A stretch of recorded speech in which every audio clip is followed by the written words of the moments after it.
tudo bem? Mais um vídeo de sexta-feira no ar e o vídeo de hoje é o review de This Is Us, que finalmente retornou aí depois desse ato, né? Tivemos algumas semanas aí de pausa dessa quinta temporada, mas enfim, retornamos aí.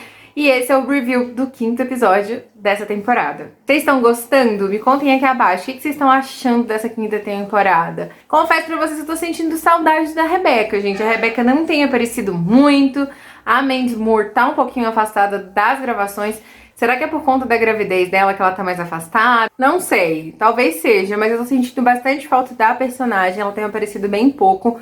Mas vamos lá falar um pouquinho de tudo que rolou nesse quinto episódio. Vamos falar primeiro da Kate, né? A Kate, ela revelou no final do episódio passado que ela havia ficado grávida do Mark, né? Aquele namorado abusivo que ela teve na adolescência dela. Ela ficou grávida dele e ela tá contando pro Toby nesse episódio tudo que ela passou, como que as coisas aconteceram, né? Ela abortou esse bebê e sem a ajuda de ninguém, gente. Ela não contou com ninguém pra isso. Aliás, ela não contou com ninguém pra nada, né? Porque nunca ninguém nem ficou sabendo que ela já esteve grávida do Mark, né? O Toby é a primeira pessoa e depois assim, ó, de 20 anos, né? Foi um momento muito difícil da vida dela, eu imagino, gente, o quão difícil deve ter sido pra ela, 18 anos, grávida de um cara, tipo, muito escroto. Eu imagino o quão perdida ela deve ter ficado, né? Ela deve ter ficado nessa situação. E o Toby até questiona ela, né? Por que você não me contou isso antes? Ela fala que não era um assunto muito fácil de ser assim, tipo, ai, vou tocar nesse assunto agora e vou falar pra ele, sabe? Era um assunto que era bem difícil pra ela falar. E o aborto aconteceu naquele final de semana que a Rebecca tinha ido pra Nova York. Lembra? A gente viu isso na quarta temporada. A Rebecca, ela foi passar um final de semana com o Kevin, que tinha acabado de casar com a Sophie em Nova York, né? Foi até quando o Kevin apresentou o professor dele pra ela. Então a Kate ficou sozinha em casa e foi nesse final de semana que ela fez o aborto. Ela até tentou contar, gente, pro Mark, né? A gente vê ela mostrando isso, que ela foi até a casa do Mark pra conversar. Mas na hora que ele percebeu que o assunto era sério, ele logo deu um jeito de fugir, né, gente? Que boy escroto, meu Deus do céu. Ele logo deu um jeito de fugir na hora que ele viu que o assunto era sério. E aí ele fala assim, vamos colocar alguma coisa aqui na TV pra relaxar? E era um programa que ela já assistia junto com a família dela e, inclusive, a reação da mãe e do pai era tipo um relationship goals pra ela. E na hora que ela viu a atitude que o Mark teve diante daquele episódio, que ele deu a mínima pra aquilo e que, pelo contrário, ele saiu até da sala, ela percebeu que ela realmente não queria aquilo pra ela. Ah, ainda bem, né, gente? Porque assim, né, a relação que ela tem com o Toby não é perfeita, mas eles têm esse companheirismo, né? E eu acho muito legal isso, que ela consegue vivenciar no dia a dia dela um pouco da relação que ela via entre os pais dela. A Kate tenta contar também pra Rebecca. Tem uma hora que ela pega o telefone e parece que ela vai contar pra mãe, mas a Rebecca desliga antes e a Rebecca tem uma conexão muito forte com os filhos, né? Ela percebe que tem algo de errado. Quando ela chega também em casa, ela percebe que tem algo de errado, mas ela respeita muito a privacidade da filha. Se a filha não quer falar, ela também não vai forçar. E eu acho isso, nossa, demais na Rebecca. E aí eu só fico pensando, gente, Kate, você tem uma mãe maravilhosa, por que não contar mais com ela, sabe? A Rebecca poderia ter dado total suporte pra Kate nesse momento. E aí eu só fico imaginando que, assim, poxa, você podia ter contato com a sua mãe, imagine o suporte que ela não teria lhe dado, como teria sido mais fácil esse momento, sabe? Mas ela optou por não contar pra mãe, que foi uma pena, né? Mas aconteceu. E ela tá numa conversa com o Toby ali e ela decide que ela vai procurar o Mark, porque ela tem poucas e boas pra falar pra ele. E depois de 20 anos ela vai procurá-lo. E, gente, ela encontra ele e parece que é a mesma pessoa, parece que é a mesma coisa. A vida dele continua a mesma, ele não construiu nada, ele não evoluiu nada, sabe? A mente dele continua pequenininha, igual era antes, assim. Mesmo o Mark, 20 anos depois, a mesma coisa, sabe? E mesmo depois de tanto tempo, né, você vê que a cabeça dele continua a mesma coisa, porque ele fala que ela era toda quebrada, ela era toda errada, sabe? E quando não, quem era toda errada na história era ele, que continuava sendo errado até hoje, né? E ela fala pra ele que a doença era ele e que ela estava se libertando daquilo e devolvendo pra ele de volta. Que ela realmente não precisava daquilo tudo, né? Teve momentos na adolescência dela, durante o relacionamento deles, que ela meio que pegava aquilo pra si, que ela acreditava nas coisas que ele falava dela, né? Assim como ela disse, ele teve a autoestima dela nas mãos dele, e ela acreditava naquilo tudo que ele falava e pegou pra ela. E ela guardou aquilo por muito tempo e machucou ela por muito tempo. Mas naquele momento ela tava entregando aquilo de volta pra ele, e o diálogo dela com o Toby no carro, assim, pra mim, foi sensacional, porque ela estava se sentindo muito poderosa, sabe? Eu amo ver a Kate quando ela se sente assim poderosa. Parece que ela conseguiu deixar um pouco desse passado turbulento dela pra trás.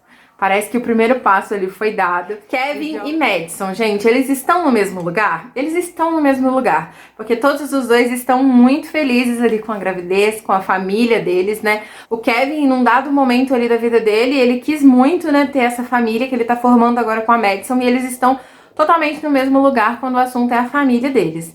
Eles não estão no mesmo lugar quando o assunto é como que vai ser o dia a dia dessa família, né? Porque o que acontece? O Kevin, ele tá trabalhando muito num filme dele, e esse filme dele seria transferido para Vancouver, no Canadá, né? As gravações, na verdade.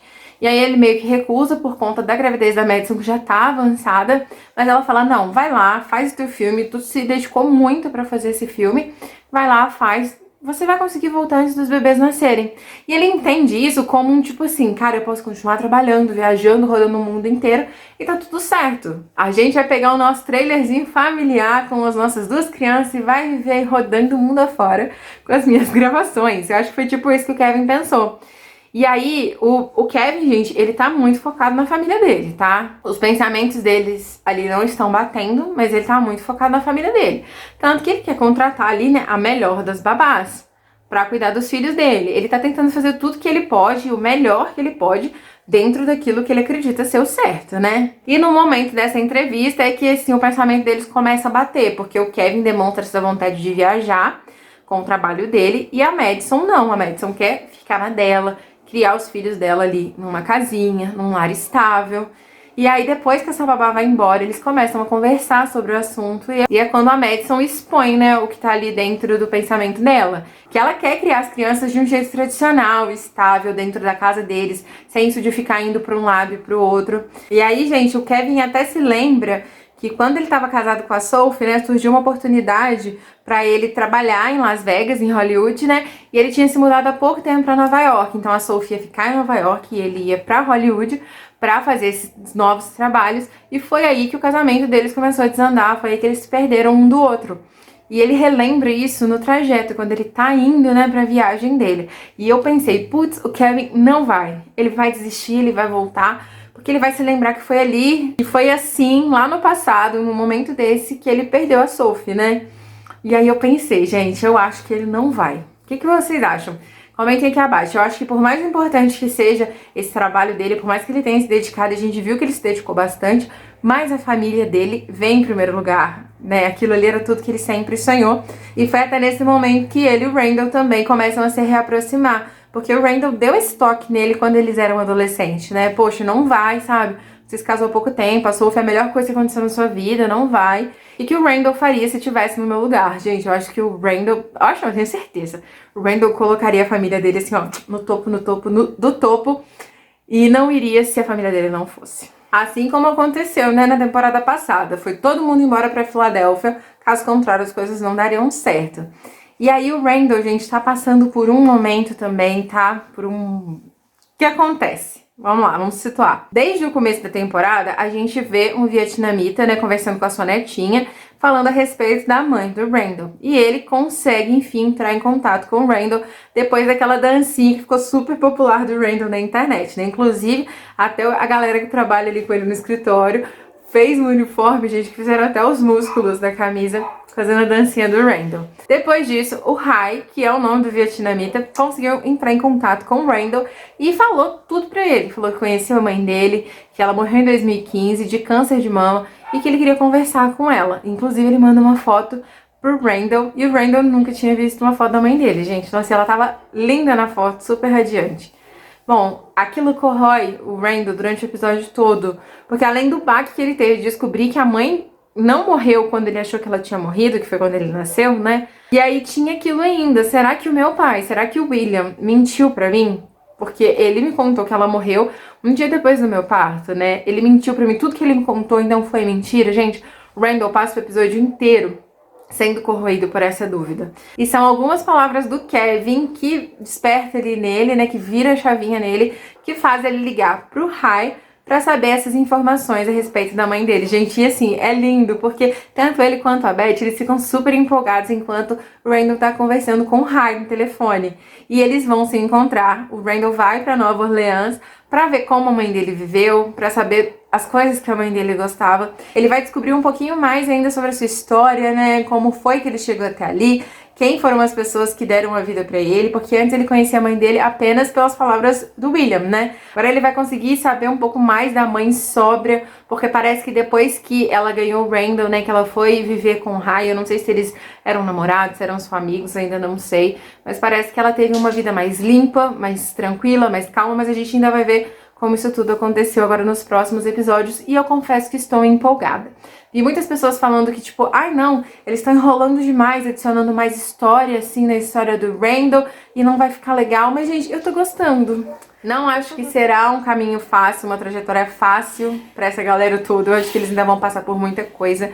Mas eu espero que, gente, eles possam estar juntos em breve, porque até agora cada um tá no seu cantinho ainda. Eles estão fazendo as gravações isolados ainda, parece que cada um ali, né, no seu núcleo, quietinho. Eu não vejo a hora desses bebês da Madison nascer, de ver como que vai ser o dia a dia deles ali na prática. Eu tô gostando muito da relação do Kevin e da Madison, apesar de sentir que ainda falta alguma coisa, sabe? E o que eles falaram, né, gente? A história deles começou meio que do avesso. Primeiro vieram os filhos, pra depois vir o relacionamento. Eu ainda tô esperando aí por uma conexão maior e eu acho que vai vir. Eu acho que com o tempo essa conexão vai ficar cada vez mais forte. E eu só espero que eles realmente fiquem juntos. E uma outra coisa que eu imaginei também, gente, foi que a mãe do Randall, ela morreu de câncer de mama em 2015. O Ray disse, né? Eu tô pensando aqui que talvez isso possa ser a realidade de uma das duas filhas, né, biológicas do Randall no futuro. A gente sabe que vai ter algumas imagens do futuro e eu imagino que talvez isso possa acontecer com alguma das duas. O que vocês acharam? Comentem aqui abaixo quais são suas teorias para os próximos episódios, eu quero saber. A gente se encontra no vídeo de segunda-feira. Super beijo no coração de vocês, fiquem com Deus e até lá. Tchau!